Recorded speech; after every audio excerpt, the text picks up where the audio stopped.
네, 안녕하세요. 인베스터 레디 IR 솔루션 에그밸류에서 제공하는 콘텐츠입니다. 이번 시간 북극성 지표에 대해서 설명드리도록 하겠습니다.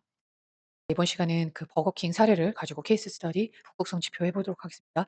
이렇게 정리된 다이어그램은 앰플리튜드에서 저희가 발췌했던 굉장히 좋은 샘플이고 좋은 유즈 케이스를 설명드리는 사례를 저희가 이제 버거킹 사례로 설명드리도록 하겠습니다. 버거킹은 그 북극성 지표를 유저 1인당 디지털 주문 거래수로 설정을 했어요. 그래서 한 명의 고객이 이 앱 디지털 채널에서 얼마나 자주 주문하는가를 핵심 성장 정의로 삼았죠. 그러면 일단은 그 고객의 주문 빈도를 증가시키고 사용하는 앱 사용 시간을 뭐 체류 시간을 올리거나 앱 사용 빈도를 높이거나 그러면 고객을 락인시키죠. 그리고 그 고객이 락인이 되면 쿠폰 사용을 증가하고 결국 주문도 올라가는 거죠. 그러면 이런 경험을 통해서 앱 사용도 해 보고 쿠폰도 사용했어. 그래서 그거를 주문을 좀 많이 해 보니까 이게 좀 습관처럼 재방문도 이런 경험이 쌓여서 이 앱에서 디지털 채널에서 어 이렇게 고객이 락인되는 이런 구조가 결국은 어 '매출 상승으로 이어진다.'라고 보는 거죠. 그래서 이거를 조금 정리를 해 놓습니다. 그래서 결국은 고객의 행동을 습관을 이제 조금 바꾸는 그런 실제 액션 플랜이 필요한 거죠. 그러니까 원래는 고객이 햄버거를 오프라인 매장에서만 주문했잖아요.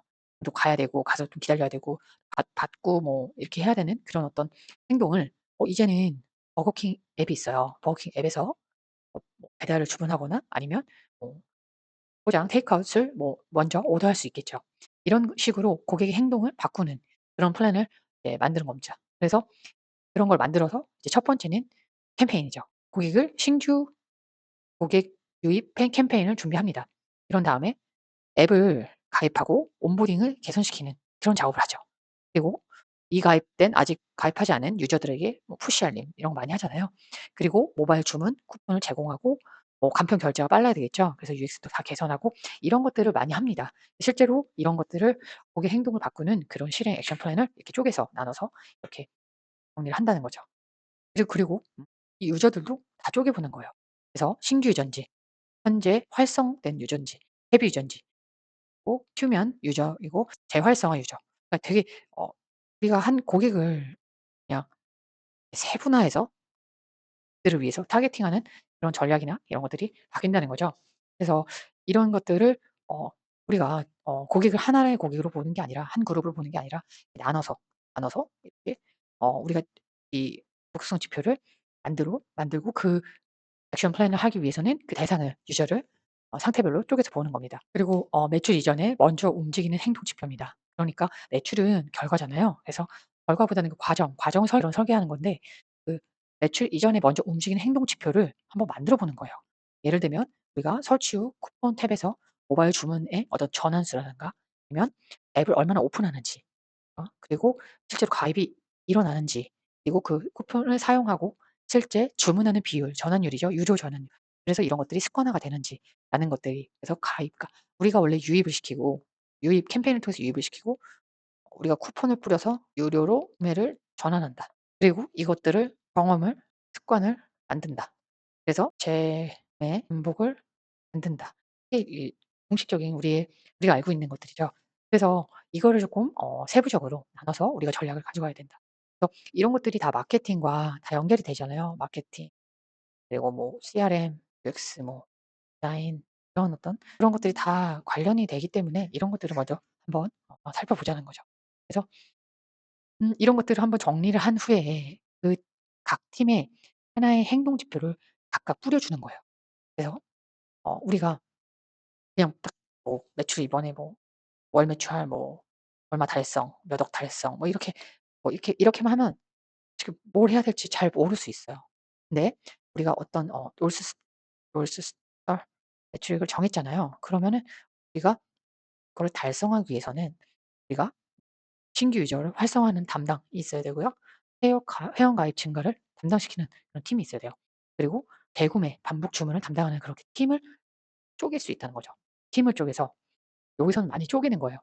우리가 사용자도 쪼개 보고 우리 목표를 위해서 하나의 골을 할 때 스쿼드 골이라고 하잖아요. 그러니까 굉장히 그거를 이제 행동을 이제 딱 모아서 그것들을 하나의 목표를 달성하기 위해서 팀을 나누고 팀의 그냥 단순히 그냥 몇 억 이런 매출 하나만 주는 게 아니라 실제로 이거를 또 쪼개는 거죠. 쪼개서 사실 신규 유저를 가입시킬 수 있는 활성화를 담당하는 건 뭐 마케팅일 수도 있고요. 뭐 디자인 팀일 수도 있고요.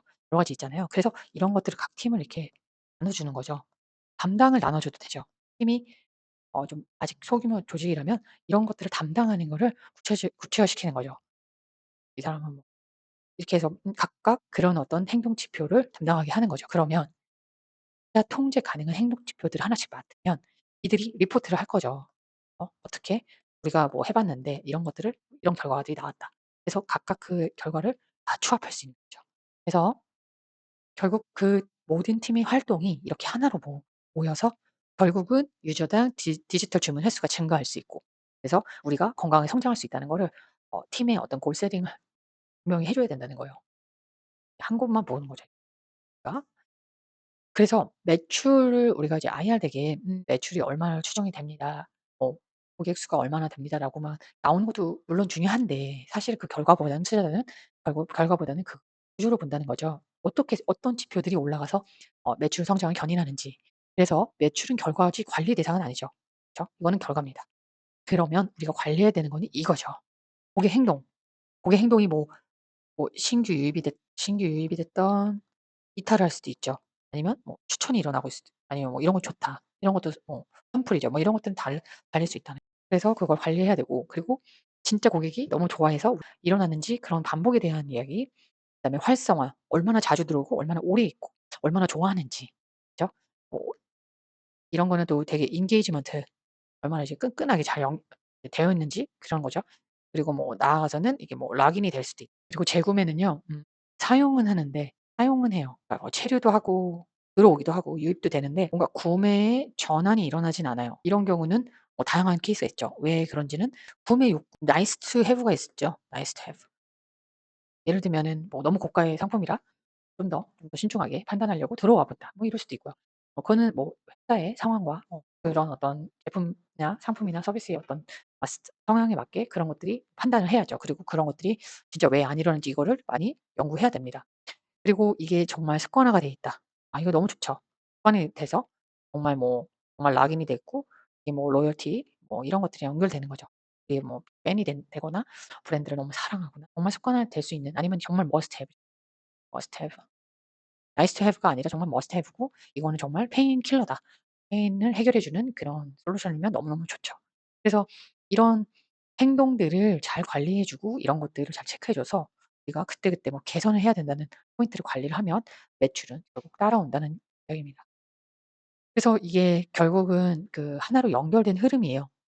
그래서 우리가 전략을 아까 말씀드렸던 그런 전략, 곡성 지표에 대해서 우리가 어떻게 가져와야 될지를 전략을 만들고요. 그다음에 이제 조직 구조를 여기에 맞게 잘 그 업무를 어떻게 나누고 이 행동 지표를 잘 관리할 수 있는 그런 팀을 조금 분산시켜서 그거를 목표를 매출이 아닌 진짜 성장 지표로 하나 잡아서 굉장히 거기에 집중된 그런 조직 구조를 갖춰서 이거를 관리한다. 그리고 제품에 대한 액션, 실행, 어떤 제품에 대해서 그런 것들이 어떻게 이제 반영이 돼서 이제 고객의 행동으로 이어지고 그리고 매출로 연결이 되는지에 대한 스토리를 투자자와 아주 자유롭게, 그리고 좀 명확하게 설명해 줄 수 있다면 굉장히 이게 한눈에 보일 거예요. 그래서 이런 것들이 IR 덱에 잘 반영이 돼야 되는 거죠.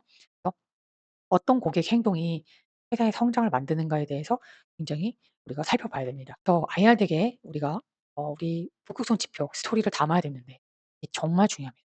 어떻게 담아야 될지 유의할 점이 있습니다. 첫 번째, 후행 지표를 로스타처럼 포장하면 안 됩니다. 예를 들면 뭐 매출이나 가입자 수나 이런 것들이 막 나열되어 있어요. 그런데 뭐 체류 시간이나 이런, 근데 이거는 후행 지표죠. 결과입니다. 그래서 이것도 물론 중요한데 사실 이게 지금 어 뭐 이게 좀 높고 매출도 높고 이러면은 괜찮아요. 그런데 그런 상황이 아니다면 추정치로 막 정리가 될 수도 있으니까 이런 부분을 너무 이제 이렇게 결과 중심적으로 쓰지 말자. 그리고 지표를 나열하지 말고 우리가 매출로 이어지는 그 인과관계에 대한 스토리텔링이 정리되어야 된다. 그리고 지표가 정말 많으면 안 돼요. 정말 두세 개도 좀 맞을 수 있어요. 첫 번째 뭐 한두 개 정도, 한두 개 있다가 두세 개로 좀 이렇게 뭐 조직이 커지면 이렇게 가는 거지만, 이렇게 해서 결국은 지표가 좀 집중, 선택과 집중이죠. 선택하고 집중을 하자. 그게 핵심입니다. 그리고 스냅샷, 대시보드의 어떤 스냅샷이 아니라 이런 트렌드가 이렇게 방향이 개선되고 있어. 우리가 이렇게 했는데 우리가 여기서 쪼끔씩 나아지고 있습니다.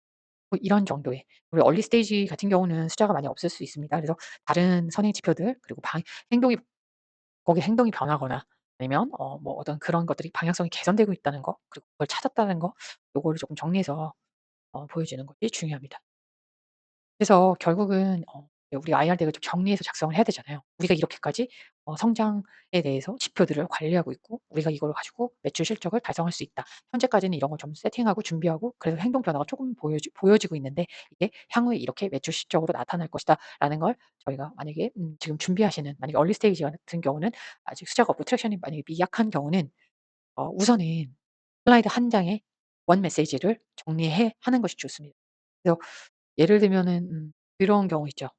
그냥 조직도만 보여주는 거예요. 조직도를 보려고 하는 게, 우리가 성장 지표가 있어서 그 선행 지표들을 그리고 행동, 고객 행동들을, 선행 지표들 이런 것들을 좀 관리해 주는 그런 조직이 있느냐. 그리고 그 조직들이 잘 우리가 그 롤스타의 그 지표를 이제 우리가 성장시키기 위해서 성장 지표를 행 실행해 줄 수 있는 그런 조직이 있느냐라는 걸 보여주고 싶어서 하는데, 많은 그 스타트업들이 이제 그냥 조직도 이렇게 해서 이렇게 이런 조직도 있잖아요. 이런 것만 보여주는 거예요. 근데 사실은 이거를 좀 더 투자자 점에서 정리를 하자면, 그러면 이런 식으로 보여주는 게 훨씬 유리합니다. 그리고 그래프 한 줄 인사이트, 그래프가 훨씬 더 이제 그래프는 보통 그 추이라고 트렌드를 보여주기 위한 그런 거이기 때문에 우리가 이렇게 딱 정적인 게 아니잖아요. 이게 그 비즈니스는 이렇게 움직입니다. 동적으로 좀 정리해 주는 그런 그래프가 필요하고요.